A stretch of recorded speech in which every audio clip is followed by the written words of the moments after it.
marri ty objektin, se s'ka ndërmend njeri ta marr. Po jetë njerëzish mund të marrin me qenë se ministri. Ta mbaroj këtë pjesë. Dhe kjo është gjëja që më vjen dhe keq te kjo pjesë.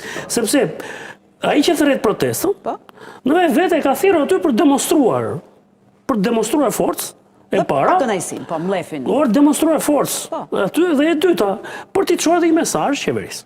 Se kaq është, nuk ka objekt tjetër ai, nuk synon. Dhe ai e di shumë mirë që edhe nëse do të marrë godinën nuk merr dot pushtetin.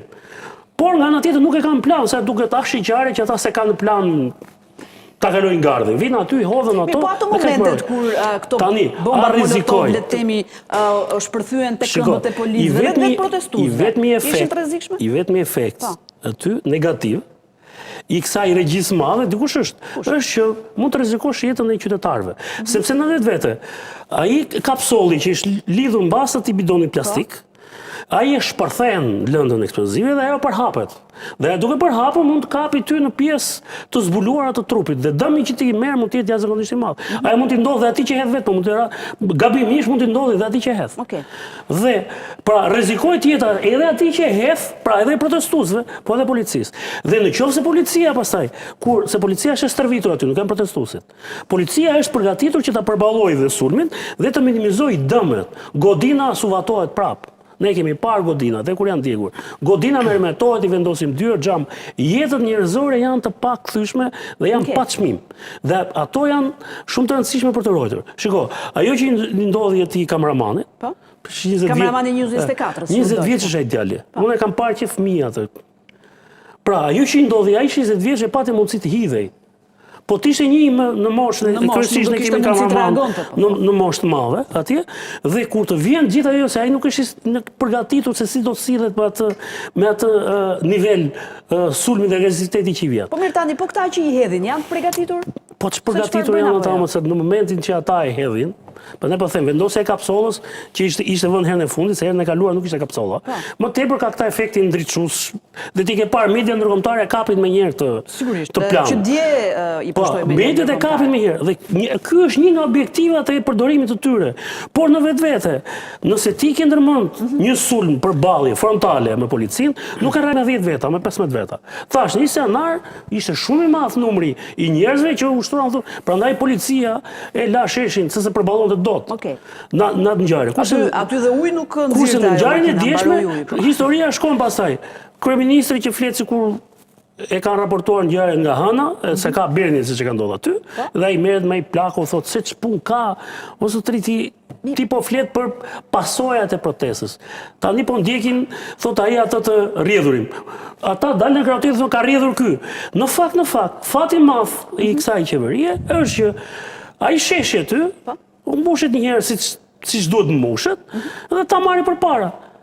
Mirë, tjetër histori kjo. Kjo, prandaj ndodh kjo gjëja që, shiko, njëri bën sikur e sulmon, edhe tjetri bën sikur mbrohet. Jo, ata në fakt aty janë thjesht në përfshirje në një situatë në cila urojnë që inshallah, aty do të ndonjë gjë dhe të ngel. Për shembull, po marr një rast që ajo është ma përmend rast, se një pyetje të fundit kam parë se shkoi tek. Një rast banal për shembull, banal. Është rasti më i dukshëm që rasti i deputetit. Do ndalemi te rasti i deputetit. Policia është komentuar shumë. Para se të hyjë gjithmonë në regjia mund të i ka pamjet e goditjes. Ja këto janë pamjet tani të goditjes së deputetit. Policia po e kanë parë me qindra herë shqiptarët. Pra, policia ka bërë një trajnim. Ka një rikondicion për para, ka një plan masash, ka një orientim. Po mirë, nuk e njohin deputetin ata? Po nuk ka rëndësi më ta zëm se s'është deputet, është qytetar. Ti je 15 veta erë, ma tosun ako kanë këmbë. Tani pse duhet të jesh kaq agresiv me tek qytetar? Po ja heqim se ta zëm se njohin deputetin. Se ç'është jo, pse është deputet? Pse po çdo qytetar duhet të hajë dru aty? Jo mirë, po ai është shumë një deputet, po them që duhet të ketë një disproporcionalitet aty që si them, ti nuk mund të reagosh 15 veta të armatosur nga koka në këmbë, dhe të veshte atij tjetër që është ai s'kishte. Pra mendon që ishte më disproporcionale sjellja e policisë se ajo e protestuesve? Në ato momente po është shiqare, është e dukshme. Për sa duhet shkosh kaq forcërisht kur personi që ke përballë apo persona ta zëm siç e 2-3 tjera të fshehur mbrapa asaj tabakinës së tij. Pra nuk përbëjnë as kërcënim dhe as rrezik për ty. Çfarë rreziku përbën ai deputeti aty, ose ata qytetarë, ta asë ishte deputet fare. Pra, kjo lloj agresiviteti është i pashpjegueshëm. Dhe prandaj po them, kjo nuk ishte bërë as vetë. Berisha e shpjegon, thotë i ka hyrë frika regjimit. As vetë policisë. Kështu e shpjegon Berisha. Inshallah i ka hyrë, por problemi është regjimit i vjen nga tjetër kund, ata e din nga u vjen. Nga u vjen frika. Nga brenda fort. Ata po mundohen që kur them ata qeveria po mundohet ta shpjegoj këtë dhe ta orientoj. Mirë, me këto deklarata tani një gjë dua të kuptoj. Qeveria thotë kjo është shenjë dëshpërimi i opozitës. Opozita thotë kjo është shenjë frike e pushtetit. Tani ne dimë në situatë është pushteti. Por dim dhe gjën tjetër, që vetëm me këtë lloj protestash është e pamjaftueshme për të rrëzuar qeverinë. Dhe ky është problemi këto deklarata, pra qoftë kjo e kryeministrit, qoftë kjo e ministres brendshme, pra akt vrasjeje ndaj policëve, tregon që do procedohen penalisht me këta. Këta është një mënyrë për t'i trembur, demonstruesit është një mënyrë për t'i bërë presion drejtësisë që të gjykohen si të tillë këta. Edhe në protestat e mëparshme, edhe pse është përdorur po thuaj njëjta gjuhë, afërsisht e njëjta gjuhë, personat që janë arrestuar janë liruar nga drejtësia, nga gjykata. Pra gjykata, ndryshe nga ç'thon këta, nuk ka konstatuar në atë rast që qytetarët që janë arrestuar kanë bërë rrezikshmëri dhe kërcënim për endi kushtetues. E ka vendosur gjykata, është gjykata e Republikës. Pra, gjykata deri tani nuk i ka dhënë të drejtë as kryeministrit, as ministrit, i ka liruar njerëzit. I ka hetuar në gjendje të lirë, po i ka liruar.